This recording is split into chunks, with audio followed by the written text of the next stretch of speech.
As the 2024 election approaches, there is increasing concern about the mental fitness of both President Biden and Donald Trump. But I'm sorry to say that we have recent and compelling evidence that another prominent voice in American politics is also suffering from some sort of rapid cognitive decline, and that would be Fox propagandist Sean Hannity. But before we unpack all that, if you haven't yet, please hit that like, subscribe, and the alert bell. All right, folks, got a couple of clips to play. This is very sad. I'm not sure what's going on. Hannity, as you know, because he tells us all the time, he's a physical specimen, a practicing martial artist, relatively young.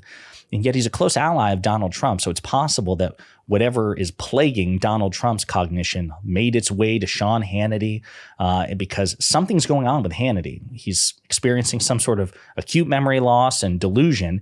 And if you don't believe me, just check this out. Right. Let me ask you this. So as we go into 2024, you know, the old saying, are you better off than you were 4 years ago? That will be a question next year.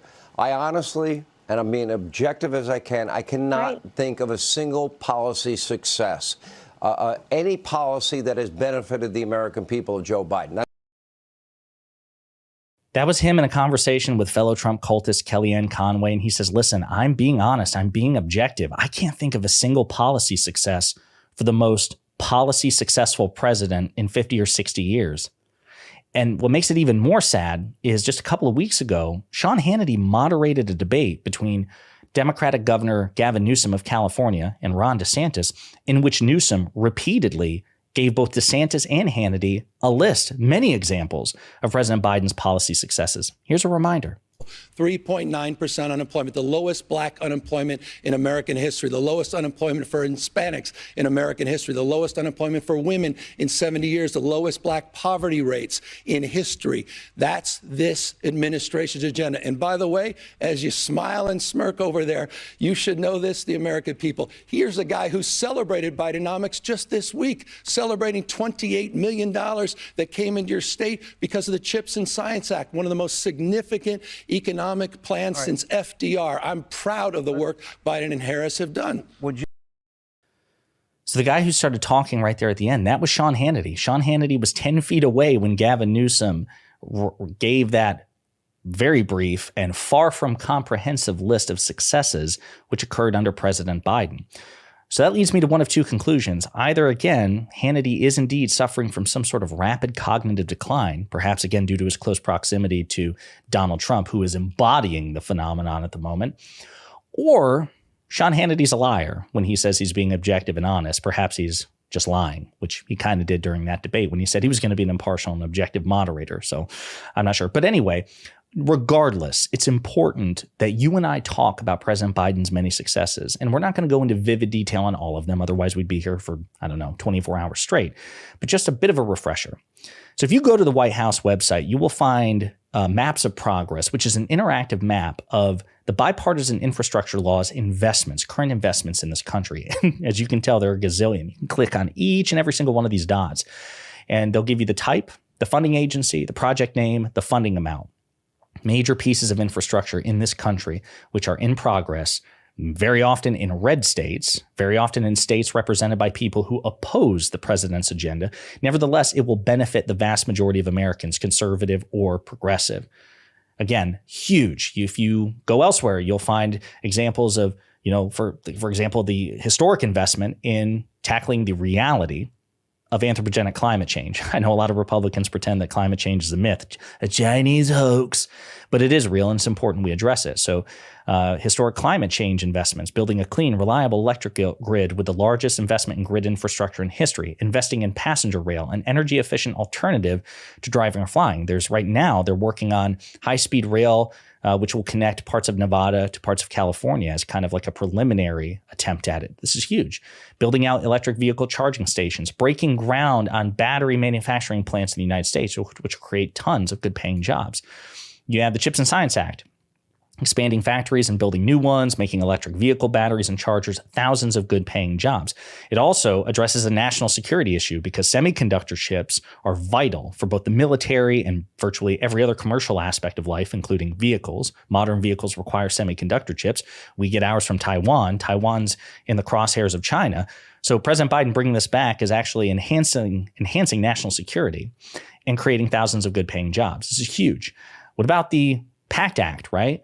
Supposedly Hannity and Trump, being conservative Republicans, they care about the military and veterans. Well, President Biden got the PACT Act signed, which expanded healthcare services for veterans who were exposed to toxic burn pits in wars started by Republican presidents, delivered benefits to more than 5 million veterans, and removed red tape from the eligibility process.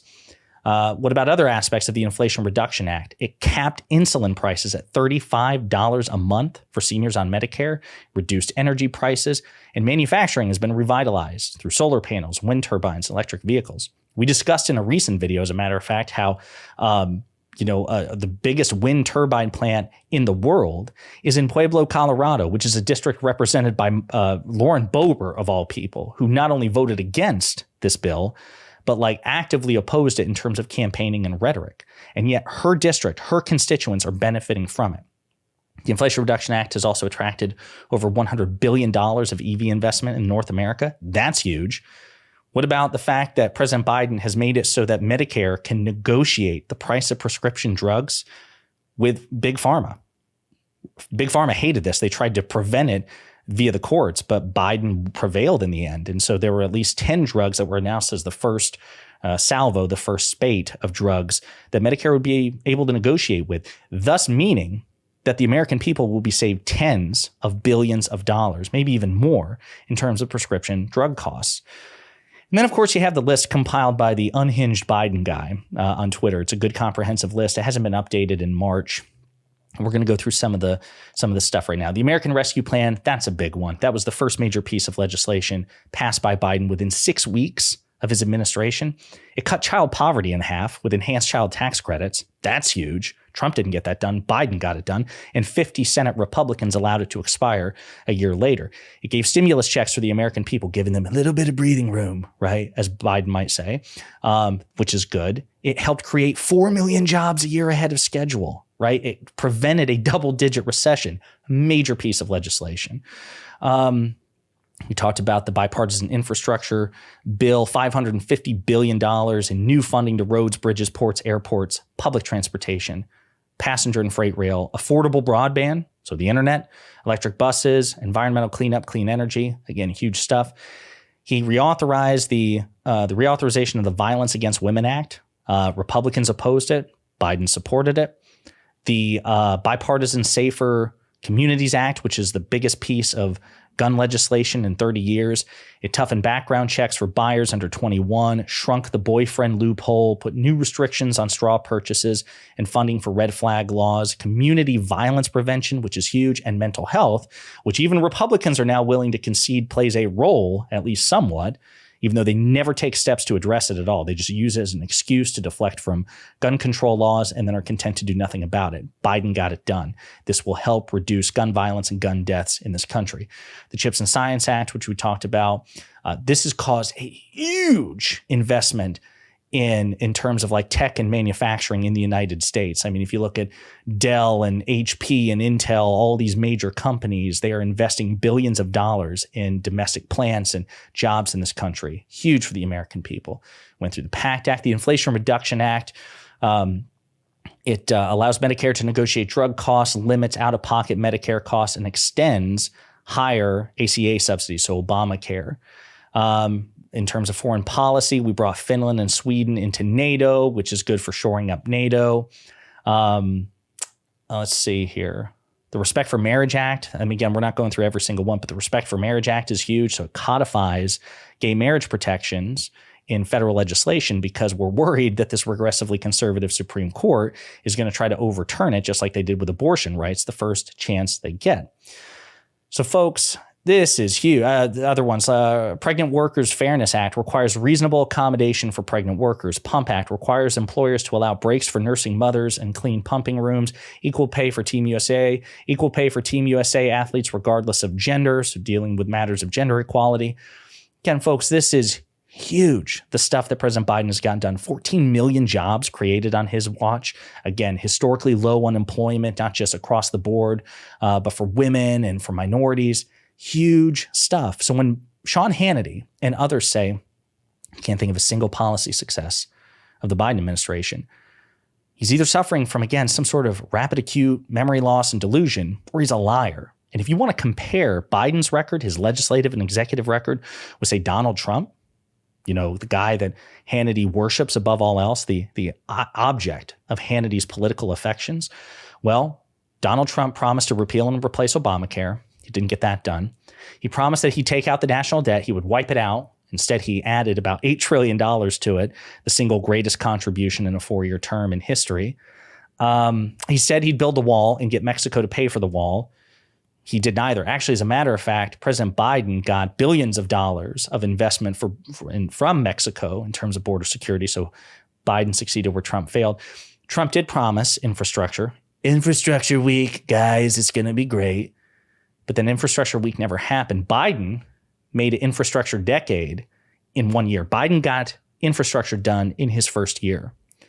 I don't know. It seems to me that if nothing else, Biden is certainly more legislatively and executively accomplished than Donald Trump.